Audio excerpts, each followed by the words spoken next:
Je vais tout de suite vous présenter nos trois invités. Nous entendrons, et chacun d'entre eux parlera pendant 20 minutes environ, Maître Mélanie Bourassa-Forcier et Monsieur Hubert Doucet, mais dans un premier temps, le docteur Pavel Hamet. Alors, docteur Hamet, je m'arrête là et je vous invite à nous faire cette présentation sur la médecine génomique. Donc, on a des solutions à chercher. J'ai parlé avec plusieurs ministres de santé que j'ai pu rencontrer dans les dernières décennies. Ce qu'ils nous demandent, trouvez-nous de nouvelles solutions, y compris la génétique, y compris la médecine personnalisée, mais dites-nous qu'est-ce qu'on peut abandonner. Parce qu'on ne peut pas vraiment ajouter les coûts à la santé. Donc, il va falloir trouver des solutions. Et moi, je pense que la génomique pourrait nous en apporter certaines de ces solutions. Ce qui est clair, c'est que cette dépense en santé qui continue d'augmenter de façon exponentielle, est ce que vous voyez ici en gris dans le coin droite, pour vous, c'est le coût des médicaments. Même si on va économiser un peu, même si on veut de nouveaux médicaments, on ne peut pas seulement utiliser des génériques qui sont les copies de quelque chose parce qu'on n'aurait pas de quoi copier si on ne fait pas de nouveaux médicaments. Et il y a encore à peu près 50% des problèmes en médecine qui sont non résolus. On appelle ça les unmet needs, les besoins qui ne sont pas satisfaits. On n'a pas encore de traitement pour la rétinopathie diabétique. On n'a pas de traitement pour la neuropathie diabétique. Vous savez, le diabète amène une complication dans les membres inférieurs. Ça fait extrêmement mal. Tout ce qu'on leur donne, c'est des narcotiques. On les envoie chez eux. Ça n'a pas de sens. Il faut y penser. On n'a pas de bons traitements pour la plupart des cancers. On a fait des progrès énormes. Cancer du sein, 85% de guérison, mais 15% reste. Mais mélanome, 20% de guérison. Mais encore. Donc, il y en a encore beaucoup de leucémie infantile, etc. Il y en a encore beaucoup des endroits où on a besoin de développer du nouveau. Est-ce que ça va seulement ajouter au coût de la santé?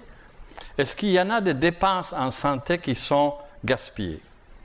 Et ça, je crois que la génétique va nous démontrer, ou nous démontre déjà, qu'il y en a une partie très significative de ce que nous investissons dans nos traitements avec une chose gaspillée. C'est parce que ce qu'on a développé dans le passé, c'est la médecine pour tous.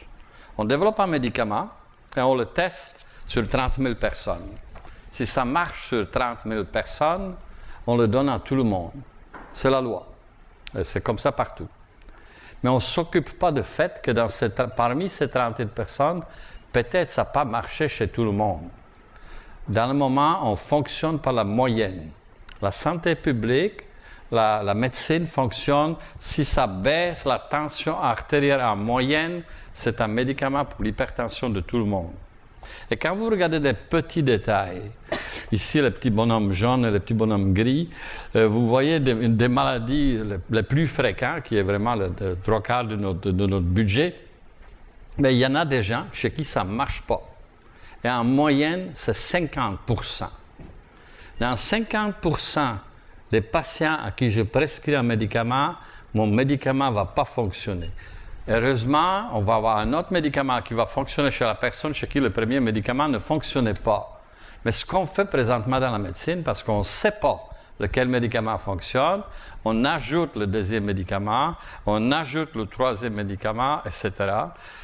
La moyenne des patients avec l'hypertension, ce qui est 25% de la population, prennent 3,2 médicaments.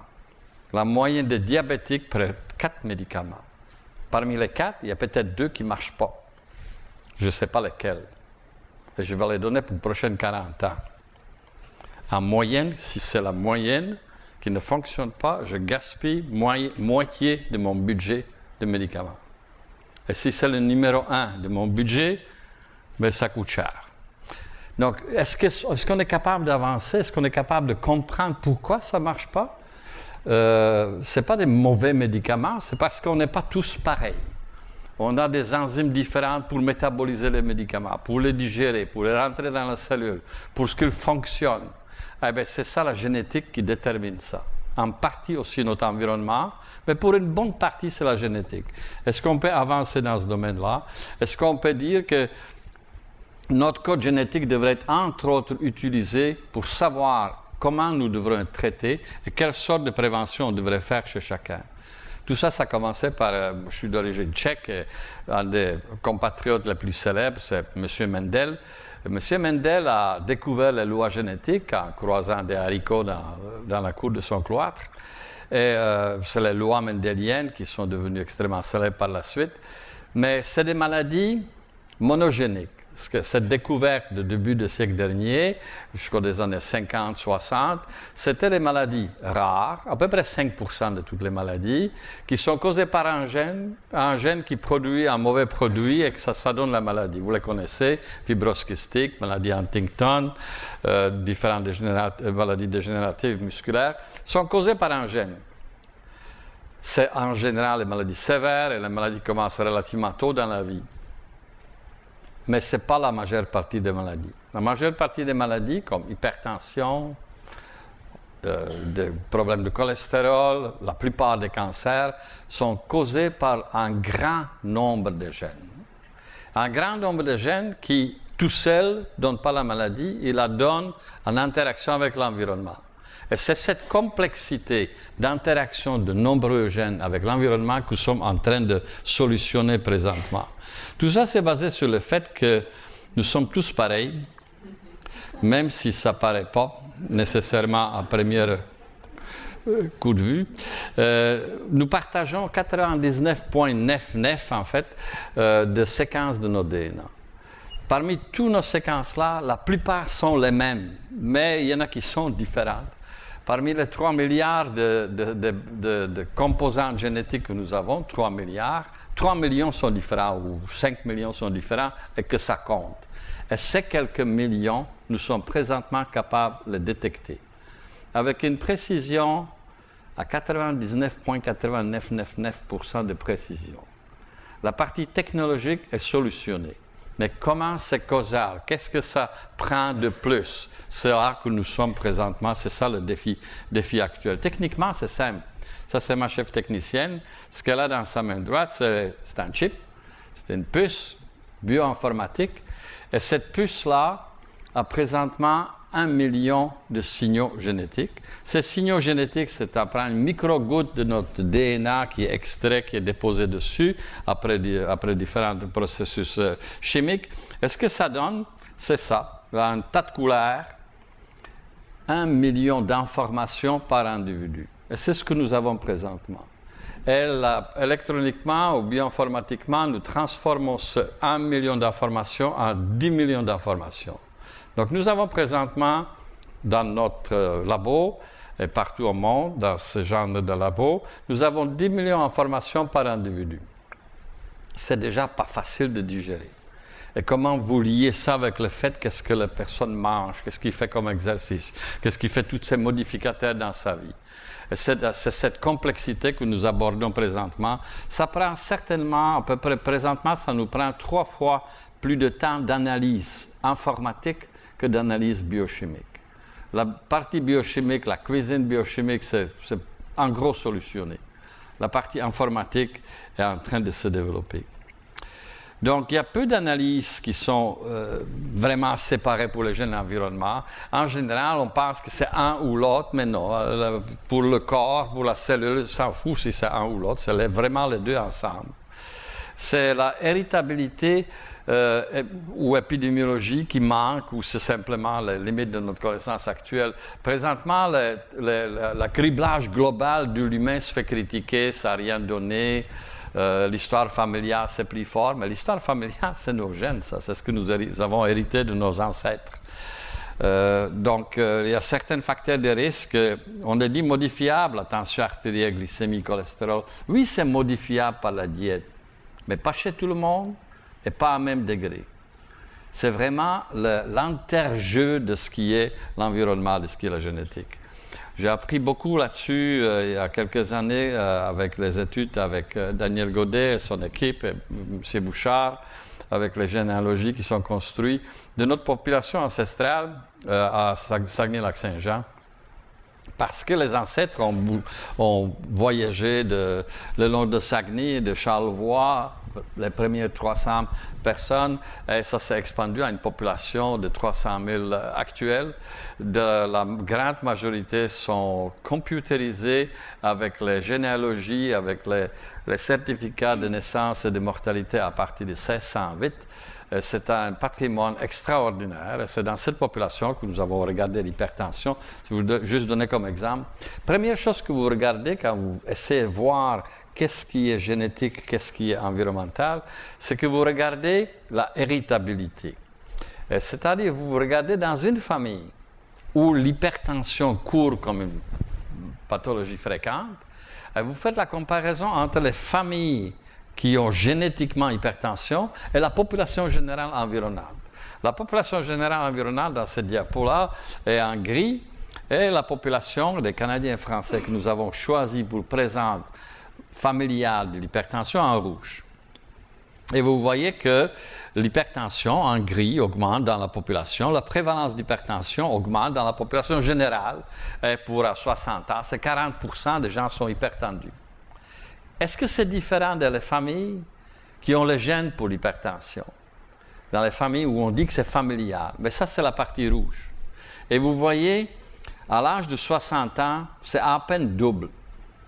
Donc, la partie génétique, c'est la partie qui excède ce qu'il y aurait même dans n'importe quelle famille, c'est à peu près double de fréquence d'hypertension. Mais regardez chez les jeunes personnes, un frère ou sœur, de 20 ans, de 30 ans, s'il est hypertendu, son frère ou sœur a 25 fois plus de chances d'être hypertendu. Ça, c'est la génétique.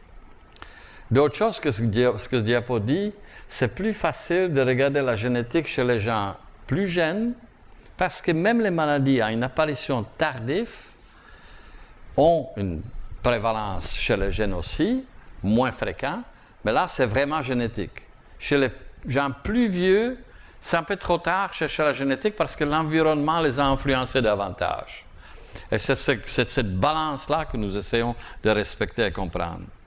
Est-ce que de cette richesse d'informations familiales, nous pouvons par la suite dire, pour chaque trait, pour chaque composante que nous avons, quelle composante, quelle partie environnementale, quelle partie génétique. Ici, juste seulement quelques exemples. La masse corporelle, l'indice de la masse corporelle, la première ligne horizontale, colonne horizontale. Ce qui est vert, c'est génétique. Ce qui est mauve, c'est environnemental. Et vous voyez que ça varie d'une chose à l'autre. Pour une raison que je ne sais pas encore, le pli sous-cutané en arrière de l'omoplate, le gras là, est 90% génétique. Et la tension artérielle systolique, c'est à peu près moitié-moitié. La tension diastolique, un peu plus environnementale que génétique. Cholestérol, moitié génétique et moitié environnemental. Oui, la nourriture compte. L'exercice compte, moitié. Donc les gens qui l'ont ça très augmenté, ils ont besoin de médicaments. Avec, bien entendu, l'exercice et le reste, ça va nous aider. Même le comportement, nous sommes capables présentement de disséquer qu'est-ce qui est génétique. Si vous faites les frères et sœurs de Chicoutimi, vous les mettez devant un écran et vous leur donnez un test qui est suffisamment humiliant parce qu'il devient de plus en plus complexe s'ils sont bons, et vous regardez la tension artérielle. Les frères répondent de même façon. Les frères obèses répondent de même façon différente des frères qui sont maigres. Et tout ça, en étudiant suffisamment de personnes, nous a donné une possibilité de comprendre que le stress, l'obésité et la réponse à stress mental ou stress physique, plus l'alcool et la cigarette, sont liés génétiquement. Et tous ces gènes-là font une partie des gènes qu'on est capable maintenant de solutionner de façon informatique. Et c'est des gènes qui transmettent le signal sur la terminaison nerveuse. En fait, c'est d'une complexité extraordinaire. Et on se rend compte dans cette complexité que les gènes de diabète, ce n'est pas seulement les gènes de diabète ou les gènes de complications cardiovasculaires de diabète, c'est aussi des gènes immunitaires, les gènes inflammatoires. Toutes nos préjugés de séparation dans la médecine à tel domaine, à telle discipline, ça ne vaut rien. Ça va être tout à repenser parce que les gènes communiquent les uns avec les autres. Ce que nous voulons en fait, c'est de voir pour quel individu, quelle sorte de gène compte. Cette idée-là a commencé il y a plus qu'un siècle par Archibald Garreau. C'est lui qui a dit un gène, une maladie. Et il s'est rendu compte que certains médicaments fonctionnent chez certaines personnes et le même médicament n'a aucun effet chez d'autres. 100 ans plus tard, ceci c'était le début de la médecine personnalisée. 100 ans plus tard, une compagnie a développé un médicament pour les métastases de cancer du sein.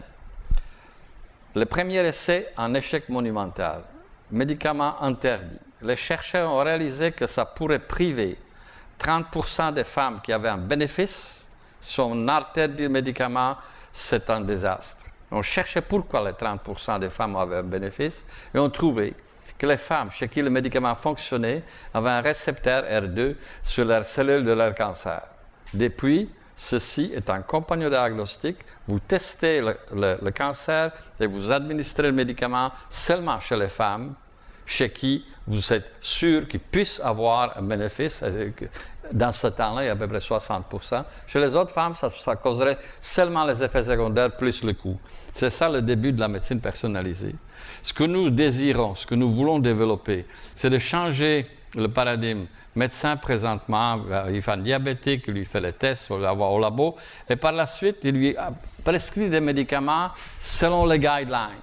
Mais il ne tient pas compte du patient parce qu'il ne connaît pas sa réponse au médicament. Donc en réalité, il attend l'apparition des complications rénales avant de prescrire un médicament pour cette complication rénale. Ce que nous voulons changer en médecine, c'est de développer suffisamment d'informations sur l'individu qui est en face du docteur pour lui donner des conseils chez qui prescrire ce médicament-là avant l'apparition de la complication. C'est ça la médecine préventive de l'avenir que nous sommes en train de bâtir. En fait, ce que nous voulons, c'est par un investissement minimum au début de la maladie, la ligne verte, investir un peu tôt, avant l'apparition des symptômes, pour retarder l'apparition de la maladie et l'apparition de la dépendance sur le système de santé, etc. Pas seulement de prolonger la vie, mais d'allonger la vie autonome, la vie de capacité de travailler, mais aussi après la vie autonome. Les problèmes éthiques de tout ceci ne sont pas résolus. Est-ce qu'on va discriminer des gens quand on va savoir quel génome qu'ils ont, quelle susceptibilité qu'ils ont? Est-ce que ça va leur enlever l'assurabilité? Il y a toutes sortes de réactions dans la population. Il y a des gens qui préfèrent ne pas savoir pour que leurs enfants ne soient pas affectés par les problèmes d'assurabilité. Et ceci n'est pas résolu. Comme nous ne sommes pas encore prêts d'impliquer ceci en toute la santé, parce que nous n'avons pas encore fait des essais cliniques dans lesquels nous démontrons que la partie diagnostique fonctionne, à part de quelques exemples, une douzaine présentement, surtout dans le domaine du cancer. En fait, en somme, ce n'est pas les gènes, c'est nos choix individuels, c'est notre environnement qui, l'ensemble, doit être analysé et nous allons avoir la capacité de nous connaître mieux pour mieux nous soigner, pour mieux prévenir. Je vous remercie beaucoup pour votre attention. Merci.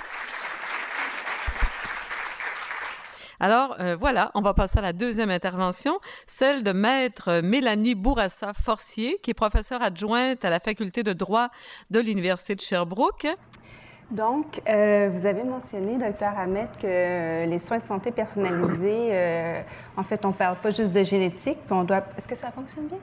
On doit absolument faire un lien, en fait, entre génétique et éthique, et il y a une réflexion qui doit être amorcée. Puis je vous dirais que cette réflexion-là doit être suscitée un peu par des enjeux légaux, et le résultat de la réflexion devra être encadré légalement. Donc, c'est très pertinent de regarder quels sont les enjeux légaux qui sont liés aux soins de santé personnalisés. Et puis, on m'avait demandé de présenter de façon incidente quelques commentaires en ce qui concerne les enjeux économiques liés aux soins de santé personnalisés, ce que je ferai de façon peut-être un peu plus rapide par ailleurs. Donc, Je vais vous expliquer ma perception dans des termes de juriste non scientifique de ce que sont les soins de santé personnalisés.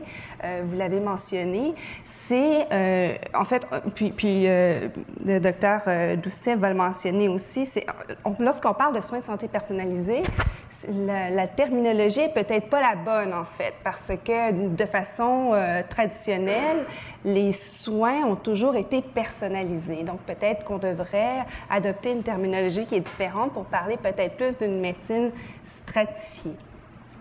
Donc, à quoi servent les soins de santé personnalisés? Nous allons garder cette terminologie pour les fins de la conférence ce soir. Les soins de santé personnalisés ou les tests diagnostiques peuvent servir à déterminer une prédisposition génétique à développer une maladie. Par exemple, les risques que je développe l'Alzheimer, les risques que je développe un cancer du sein lié à un prélèvement génétique. Les tests diagnostiques peuvent aussi servir à déterminer ma réponse à un traitement. Vous l'avez indiqué. Par exemple, il y a des gens qui sont atteints du cancer et qui se soumettent à des études cliniques, on peut vouloir faire des prélèvements génétiques pour évaluer leur capacité de répondre au traitement qui sera utilisé. De cette façon-là, on peut exclure les participants qui ne répondront pas au traitement. C'est un peu la même chose en pratique clinique. Et finalement, les soins de santé personnalisés ou les tests diagnostiques, le prélèvement d'informations génétiques peut être utilisé, mais sur la base d'une analyse de différents virus, par exemple. Dans les centres hospitaliers, lorsqu'on est en présence d'infections nosocomiales, par exemple, ça peut être pertinent d'évaluer l'origine de la souche pour mieux adapter le traitement. Donc, c'est un autre volet des soins de santé personnalisés qui peuvent être pertinents, mais qui n'est pas abordé là, ce soir dans la présentation. Donc, les enjeux légaux. Il faut savoir qu'il existe deux types de tests diagnostiques. En fait, c'est des tests qui sont tous destinés à évaluer le profil génétique des individus, mais il existe des tests qui sont disponibles pour la vente qui est directe au consommateur, c'est-à-dire que le consommateur peut se rendre en ligne sur Internet et, par exemple, il y a un site qui s'appelle 23andMe, il y a une offre d'un test diagnostique qui permet, en fait, lorsque le consommateur le reçoit, de faire le profil génétique, puis on peut donner la réponse qui survient à la suite de ce test-là. Ça peut être très variable, ça peut être la disposition génétique d'un individu à développer une maladie qui peut être importante, comme par exemple l'Alzheimer, mais ça peut être aussi sa prédisposition à développer un problème de calvitie. Donc, c'est très, très, très variable ce qui est disponible sur Internet. On parle donc de tests qui sont vendus directement aux consommateurs. Ça peut être via des sites Internet canadiens, mais des sites Internet américains aussi. Ça veut dire que ce qui est vendu sur des sites Internet américains, c'est des tests qui ne sont pas approuvés par Santé Canada. Donc, il faut toujours se poser la question, est-ce que ces tests sont fiables et sont de qualité? L'autre type de tests sont des tests qui sont qualifiés de tests maison. On peut à ce moment-là penser que c'est des tests qu'on fait chez nous à la maison, mais c'est pas le cas. C'est des tests qui sont en fait effectués en laboratoire. Donc, vous allez voir votre médecin, il vous demande de passer un test sanguin, vous vous rendez à l'hôpital fait le prélèvement sanguin, envoie le tout pour analyse dans un laboratoire. Donc, on parle alors d'un test maison. Et la qualité de ces tests-là, la fiabilité de ces tests-là n'est pas évaluée par Santé Canada, parce que Santé Canada, c'est l'organisme qui évalue la sécurité et l'efficacité des médicaments et des outils médicaux qui sont vendus directement aux consommateurs. C'est plutôt le gouvernement du Québec qui va évaluer la fiabilité de ces tests maison en regardant notamment la conformité des laboratoires qui les font. Donc, premier enjeu, qualité, efficacité des tests. Deuxième enjeu, légal, quel est le droit des assureurs d'utiliser l'information génétique qui découle des tests diagnostiques? Donc ici, c'est une petite image où en fait, un assuré ou un assuré potentiel se rend chez son assureur et puis vraisemblablement, il veut une assurance. Puis là, l'assureur dit, oui, mais là, vous avez une prédisposition à développer du diabète, de l'obésité. Donc, évidemment, on peut comprendre qu'il y a des risques que sa prime d'assurance augmente compte tenu de sa prédisposition à développer certaines maladies. Donc, il existe un principe qui est reconnu en droit, c'est la confidentialité des dossiers médicaux. Donc, toute l'information qui se retrouve dans votre dossier médical, elle est confidentielle. Et il y a d'ailleurs un engagement de la part de l'Association des assureurs privés du Canada qui est à l'effet que les assureurs privés n'utiliseront pas l'information, en fait, n'accéderont pas ou n'exigeront pas d'un assuré de subir un examen diagnostique ou un test génétique, sauf dans certaines circonstances bien spécifiées. Par contre, il faut aussi savoir qu'il existe un autre principe en droit qui est à l'effet que tout candidat à l'assurance a l'obligation de révéler tous les renseignements pertinents à l'évaluation des risques.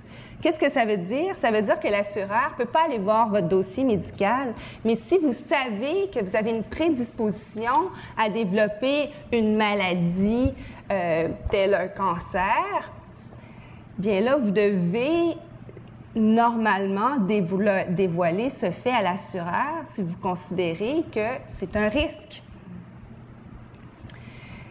Et le défaut de dévoiler de telles informations, ça peut tout simplement entraîner la perte ou l'annulation de votre assurance. Il faut savoir que la Charte des droits et libertés de la personne du Québec prévoit spécifiquement que l'utilisation de renseignements sur l'état de santé comme facteur de détermination de risque ne constitue pas une pratique discriminatoire. Ce que ça veut dire que l'assureur qui a une information sur votre état de santé peut, en fonction de cette information-là, créer une variation, par exemple, dans les primes ou vous exclure de l'assurabilité. Mais la question est, est-ce qu'une information génétique sur votre prédisposition à développer une maladie est une information relative à votre état de santé présent? Je vous laisse y réfléchir. Autre enjeu. C'est très bref parce que je veux vraiment parler de tout ça, mais on pourra discuter par la suite. Le devoir d'information du médecin. Un principe reconnu en droit civil, toute personne est inviolable et a droit à son intégrité, sauf dans les cas prévus par la loi, nul ne peut lui porter atteinte sans son consentement libre et éclairé. Ce que ça veut dire, ça veut dire qu'en tout temps, lorsque j'accepte un traitement ou lorsque je me soumets à un test génétique ou j'accepte de me soumettre à un test génétique, je dois le faire en toute connaissance de cause, en donnant un consentement libre et éclairé. Je dois connaître les informations en fait, je dois savoir ce qu'implique ce test. Le devoir d'information du médecin varie présentement lorsqu'on parle d'un médecin qui est un médecin chercheur, donc à l'étape des essais cliniques, ou un médecin qui exerce en pratique clinique. En matière de recherche, il existe beaucoup de normes qui encadrent la recherche clinique, donc les orientations sont très claires. Aussi, on parle généralement de sujets qui se soumettent à des études cliniques sans nécessairement pouvoir envisager un bénéfice pour leur santé. Donc, c'est ça pourquoi il y a un encadrement qui est si important. En recherche, le sujet doit être informé de tous les risques, même potentiels. Le sujet doit donner un consentement écrit. Le formulaire de consentement doit indiquer si le sujet pourra ou non recevoir les résultats des tests génétiques. Lorsqu'on parle de tous les risques, ça veut dire notamment le risque que l'information qui découle du test génétique ait un impact sur le caractère assurable du sujet. C'est un risque. En pratique clinique, c'est-à-dire pas en phase de recherche, mais lorsque le médecin traitant suggère un test diagnostique à son patient, le patient doit être informé des risques réels pour sa santé. Ça veut dire les risques minimes de développer une maladie X surtout lorsqu'il existe plusieurs gènes qui peuvent être liés au développement de cette maladie. Donc, la fiabilité de l'indication de la prédisposition est aléatoire ou est peu certaine. Peut-être que c'est quelque chose que le médecin n'aura pas à divulguer. Le patient peut donner le patient peut donner un consentement verbal, donc qui n'est pas nécessairement écrit, et le formulaire de consentement peut viser la réception de toute information relative au patient. Donc, les questions qui se posent. Le patient ou le sujet de recherche, lorsqu'il se soumet à un test diagnostique, sait-il toujours à quoi il consent? Sait-il toujours qu'il pourra recevoir de l'information sur sa prédisposition à développer certaines maladies? Et sait-il qu'est-ce que ça implique que de recevoir cette information-là? C'est de l'information qui peut aussi toucher les membres de sa famille. Hein? Si c'est une prédisposition génétique qui est de nature familiale et qu'il y a des risques que des membres proches de sa famille aient la même prédisposition génétique, qu'est-ce que le patient fait avec cette information-là? Est-ce qu'il en informe les membres de sa famille? Est-ce qu'il a l'obligation d'informer les membres de sa famille? Le médecin doit-il informer le patient d'une prédisposition génétique pour laquelle il n'existe pas de traitement et qui pourrait ne pas se matérialiser? Par exemple, est-ce qu'en faisant un test génétique, mais je sais que lorsqu'on cherche quelque chose, à la suite, par exemple, d'un prélèvement sanguin, lorsque l'on cherche une prédisposition particulière à développer une maladie particulière, c'est très rare qu'on pourra trouver d'autres informations. Mais si on trouve d'autres informations, par exemple, la prédisposition d'un individu à développer la maladie d'Alzheimer, est-ce qu'on l'informe? Alors qu'il n'existe actuellement pas de traitement. Mais peut-être y aurait-il un traitement dans 5 ans. Certaines réponses. À notre connaissance, il n'existe actuellement aucun précédent relativement à la responsabilité du patient de partager l'information qu'il reçoit avec les membres de sa famille. Le médecin a le devoir de protéger la santé des individus qu'il traite, mais aussi il doit penser au bien-être collectif. Le médecin doit, envers la famille du patient, respecter son obligation de confidentialité, évidemment, ce qui veut dire que le médecin, normalement, ne devrait pas aviser les membres de la famille du patient, si là, on parle d'une prédisposition génétique de nature familiale. Sachez qu'il existe des exceptions à ce principe et c'est essentiellement la présence d'un danger imminent pour les membres de la famille. Maintenant, les enjeux économiques. Il existe des enjeux économiques qui sont liés aux tests diagnostiques. Il faut savoir que les tests diagnostiques, qui sont des tests maison, qui sont effectués dans les laboratoires, à la suite de l'envoi du test par le centre hospitalier, ces tests-là sont remboursés par l'assureur public, par la RAMQ. Donc, tous les tests qui sont effectués en centre hospitalier sont remboursés. Ils ne sont pas remboursés lorsqu'ils sont effectués en clinique privée, puis évidemment, ils ne seront pas remboursés non plus lorsqu'on parle de tests vendus directement aux consommateurs. Donc, nécessairement se pose la question de la capacité financière du gouvernement à assumer ces tests, le coût de ces tests. Le docteur Ahmet l'a mentionné, je vais passer rapidement sur ce point. Lorsqu'on parle d'enjeux économiques, c'est important de se questionner non seulement sur les coûts, mais sur les économies. Donc, si le fait de faire systématiquement des tests diagnostiques pour pouvoir éviter de prodiguer un traitement qui serait inutile pour le reste de la vie d'un individu, peut-être qu'il y a des économies là à réaliser. Je reviens aussi sur ce que le docteur Ahmet a mentionné. Les réactions indésirables à un médicament sont dues dans près de 50 des cas à des variations des génétiques. Donc, on peut voir ici des économies à la suite de l'utilisation des tests diagnostiques.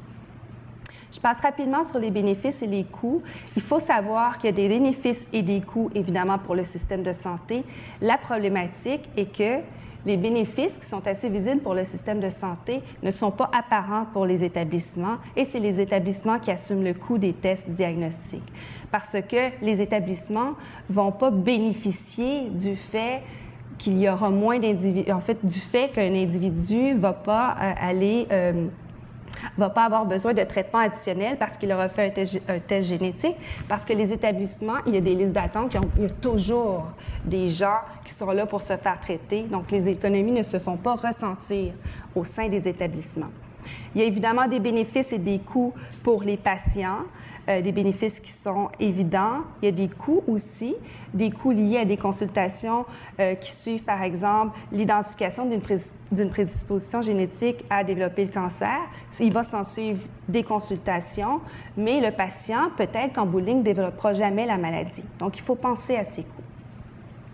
Donc, ici, c'est une petite note, puis je reviens sur ce que je viens de vous mentionner. L'établissement de santé ou la RAMQ qui assume les coûts directs liés aux soins de santé personnalisés sans que ces coûts ne soient compensés par des bénéfices directs sera réticent à s'engager pleinement dans cette voie sans la collaboration financière de l'État. Donc, il faut vraiment avoir une analyse globale des coûts et des bénéfices.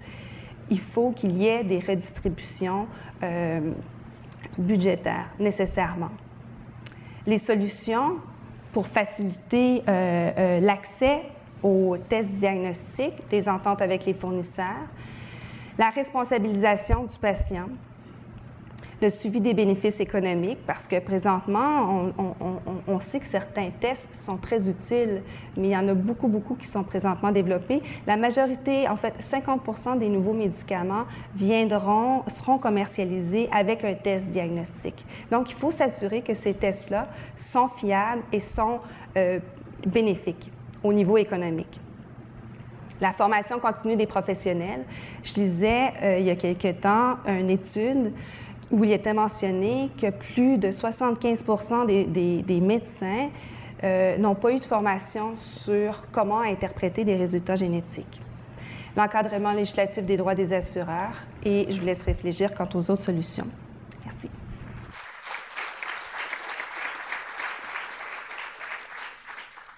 Merci. Merci beaucoup, Maître Bourassa-Forcier. Hubert, je vous en prie, c'est à vous. Monsieur Doucet. Bonsoir. Je ne suis pas un spécialiste, ça va venir. Je sors d'une bronchite et quand je commence à parler, c'est difficile, long. Mais ça vient. C'est la rançon du vieillissement, n'est-ce pas? Je ne suis pas une personne qui est spécialisée dans l'éthique de la médecine personnalisée. Même pendant un certain nombre d'années, je me sentais un peu mal à l'aise avec le type de réflexion éthique qui se faisait, parce qu'il s'en fait beaucoup, qui se faisait autour de la génomique, la génétique. Je trouvais ça un petit peu fermé comme type de réflexion. Mais jusqu'au jour où je suis invité à participer à une recherche en médecine personnalisée, d'être un des chercheurs, et le type de projet qui était fait m'intéressait beaucoup. Et depuis ce temps-là, donc j'ai vécu de l'intérieur une recherche de médecine personnalisée. C'est ce dont je vais d'abord parler. Par la suite, je vais essayer de réfléchir sur le concept de médecine personnalisée. Mélanie vous l'a déjà annoncé que j'allais parler sur cette question-là. Essayer de montrer aussi que sur un plan éthique, il faut voir qu'il y a une contribution de la médecine personnalisée à la santé, mais qu'il y a aussi des défis.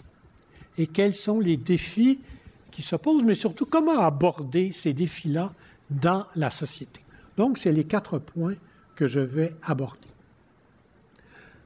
Premièrement, j'ai participé à une recherche de médecine personnalisée à l'intérieur d'un groupe de recherche interdisciplinaire sur les prédicteurs du risque immunologique pour les patients attendant greffe rénale.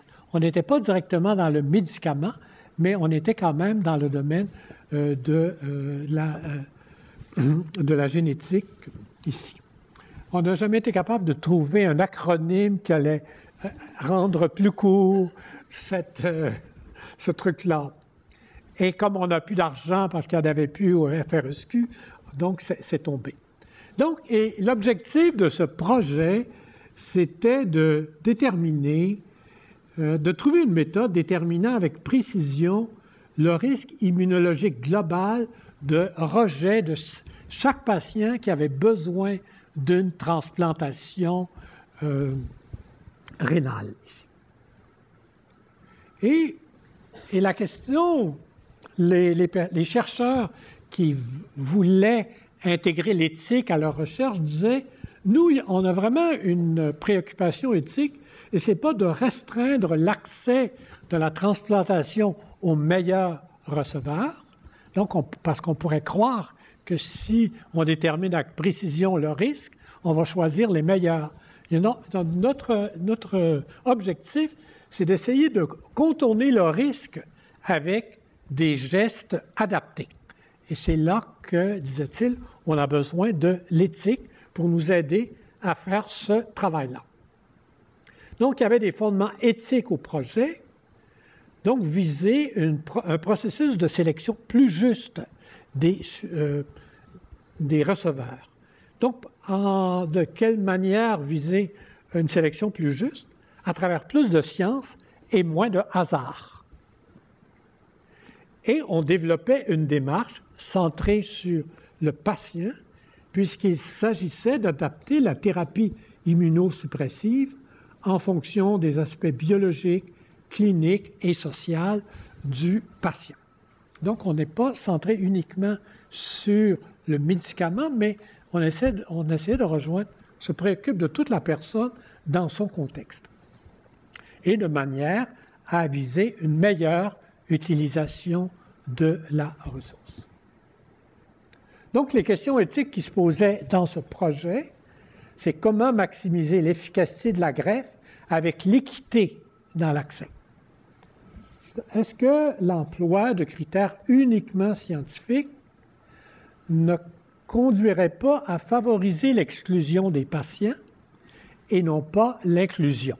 Donc, mais là, c'est une question qu'on pouvait se poser, l'objectif des chercheurs étant de viser l'inverse. Mais c'était quand même une question. Une autre question, est-ce que les données scientifiques ne risquent pas d'évacuer le patient et son histoire personnelle en se centrant uniquement sur la dimension risque génétique?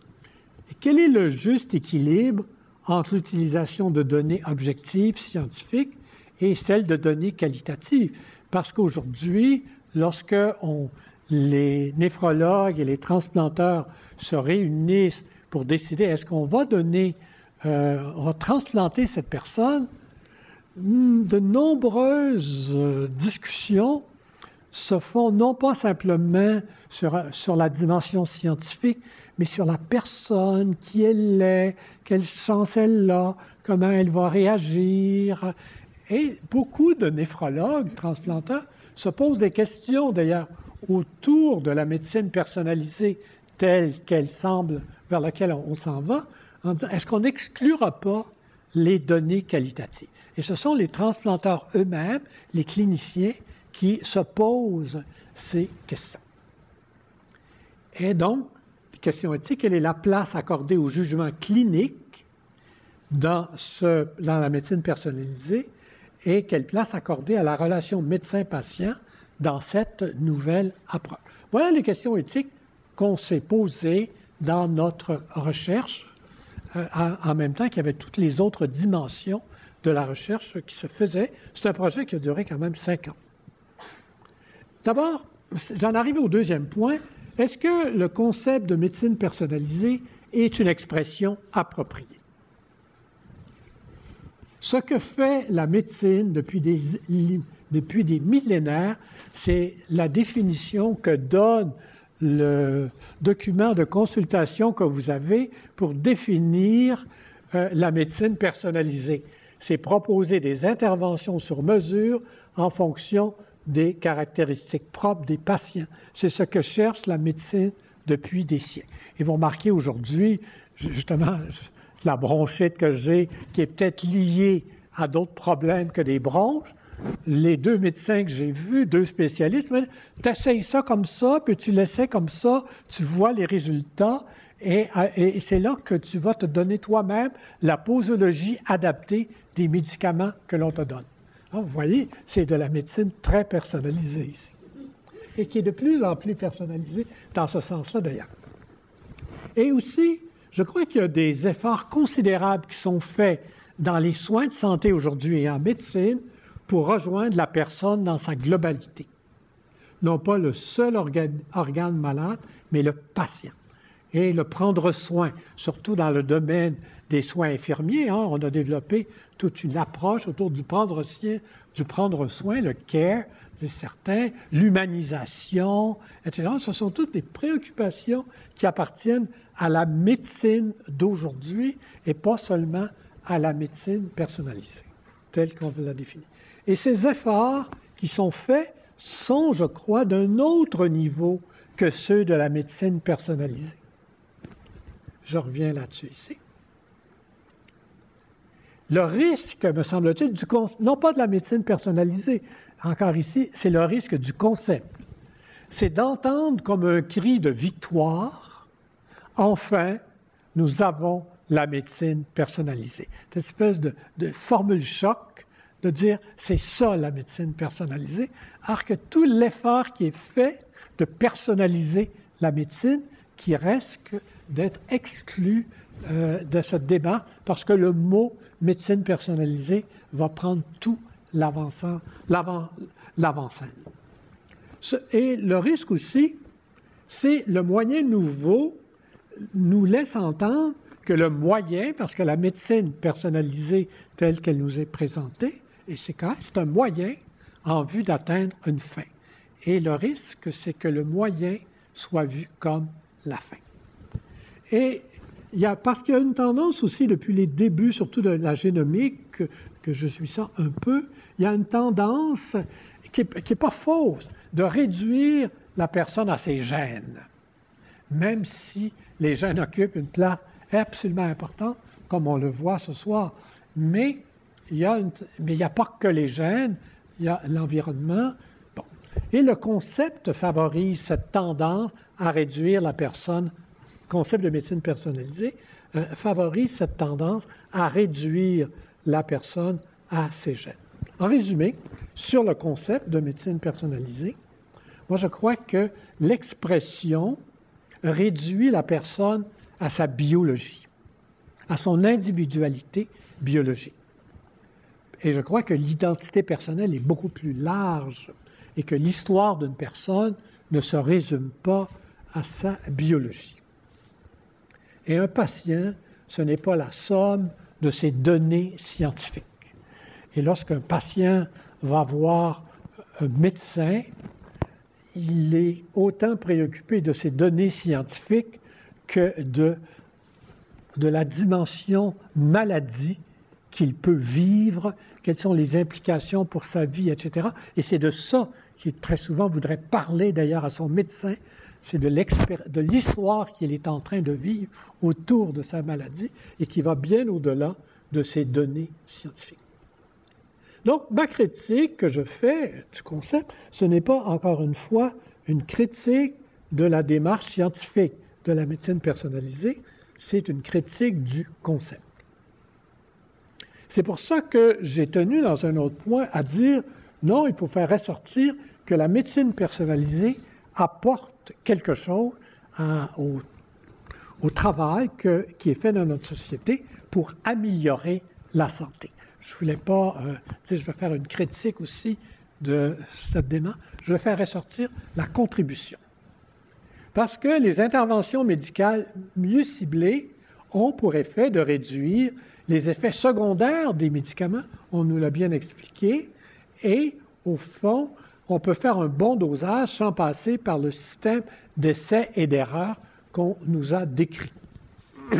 Un autre aspect aussi, je crois, c'est que les patients risquent, c'est pas un risque, c'est un avantage, vont probablement être plus fidèles à leur thérapie.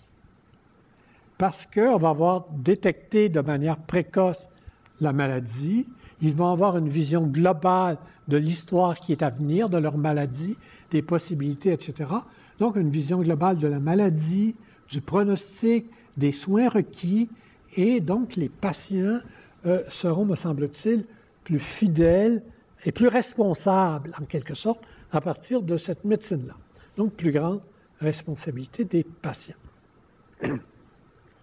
Est-ce que cette médecine personnalisée, c'est un nouveau paradigme?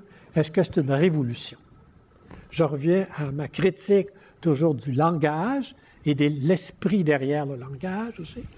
Oui, c'est vrai que c'est un nouveau paradigme, mais c'est un paradigme qui est dans l'esprit des progrès médicaux modernes. Dans ce sens-là, ce n'est pas une révolution, c'est une continuité dans les changements qui sont apparus avec le 17e siècle, avec le rêve de Bacon au 17e, René Descartes aussi, d'une médecine efficace et d'une médecine qui ferait qu'on ne vieillira pas. Et si on vieillissait un peu, ça serait en santé quand même. Chez Descartes, c'est aussi intéressant que le discours de la méthode, que cette dimension de Descartes. Et malgré le fait qu'on va me dire non, non, non, c'est pas vrai, moi je dis, paradoxalement, c'est très proche des données probantes. C'est vrai que ça apparaît à l'inverse, puisque les données probantes, on veut le plus grand nombre de cas, et ici on s'adresse à la personne, mais c'est le même esprit. On veut la certitude, une situation universelle, ça va s'appliquer à ce patient. C'est la même volonté d'assurer la certitude dans les deux cas. C'est dans ce sens-là. Puis je pense que c'est paradoxal de notre côté. Et ça correspond bien, ce n'est pas un nouveau paradigme, pas une révolution, parce que ça correspond à l'âme de la biomédecine. La biomédecine, moi je crois, est habitée d'idéaux humanistes. On critique beaucoup la médecine scientifique. Non, je dis, c'est plein d'idéaux humanistes dans la médecine depuis Bacon, depuis Descartes. Et au fond, toute la médecine moderne est née d'une volonté de bienfaisance, hein, d'améliorer la qualité de la vie des individus. Et, au fond, de réduire la limite que représente la maladie. Et ça, c'est extraordinaire comme dimension de bienfaisance. Et aussi, si on diminue ou on abaisse la limite, qu'est-ce qu'on fait? On promeut la capacité des gens qui sont malades, et en améliorant ça, on promeut leur capacité de se prendre davantage en charge. Et ça, la médecine, actuellement, surtout avec toutes les maladies chroniques, c'est une volonté, hein, que les patients se prennent davantage en charge. C'est ce qu'on appelle, dans le grand dictionnaire de la langue française du Québec, l'autonomisation. Probablement, vous connaissez ça sur le mot « empowerment ». Et l'idée de justice, c'est un progrès pour tous qui est visé là-dedans. Donc voilà. Est-ce que la médecine personnalisée y parvient? À quel point? On peut se poser des questions, mais elle est habitée par cet idéal. Les défis, je ferai une analyse à deux volets. Je crois qu'autour des données génétiques, vous allez voir une grande diapositive dont je ne parlerai pas, je veux simplement dire qu'il me semble que là, sur le plan éthique et légal, il y a eu beaucoup de travaux de fait. Mais je voudrais parler de notre expérience des développements biomédicaux. On parle beaucoup de victoires sur la maladie dans la médecine personnalisée et dans tout l'idéal de la médecine scientifique contemporaine. On oublie trop souvent les effets secondaires de ces développements, des grandes victoires. Au fond, les grandes victoires de la médecine ne sont souvent que des demi-victoires, puisque ce qu'elles créent, ce sont beaucoup de la maladie chronique. Au fond, nos hôpitaux sont pleins de malades chroniques. On avait rêvé d'une médecine qui guérirait, mais ce n'est pas une médecine qui guérit, c'est une médecine qui prolonge, qui permet de vivre, etc. Donc, on ne peut pas perdre de vue. Est-ce que la médecine... ça, c'est une question que j'aurais à poser à Dr. Ahmed, puisque tout à l'heure, il nous a comme dit qu'on allait trouver, enfin, la solution. Donc, on allait guérir. Alors là, j'ai un petit problème, puisque l'histoire nous montre qu'on n'a jamais vraiment guéri. Et l'autre chose, c'est qu'à mesure, ça crée de nouveaux défis. Et je veux bien qu'on guérisse en bonne santé. Mais qu'est-ce qu'on va faire de tous ces vieux? Et toute la biogérontologie qui se développe, au fond, c'est quoi les conséquences au plan de la vie en société de tous ces développements extraordinaires que l'on va faire. Ça, c'est des choses que l'on n'a pas suffisamment regardées. D'autant plus que nos systèmes, comme on l'a dit d'ailleurs au début, sont au bord de l'éclatement grâce au progrès. Donc, en guise de conclusion, je crois qu'il faut analyser la médecine personnalisée comme une médecine moderne, avec ses forces et ses faiblesses. Et non, c'est ça. Et comment on va le faire? C'est en faisant une analyse éthique hors silo. On dirait presque hors médecine personnalisée, mais avec la médecine personnalisée, dans une véritable interdisciplinarité où les sciences sociales vont jouer un rôle essentiel. Ce qu'on pourrait appeler aussi les sciences culturelles vont jouer un rôle essentiel. Et le mécanisme central, je crois que ce sont les délibérations citoyennes, ce que fait la Commission et ce qui devrait se développer davantage autour de toutes ces questions. Merci. Merci beaucoup Hubert Doucet.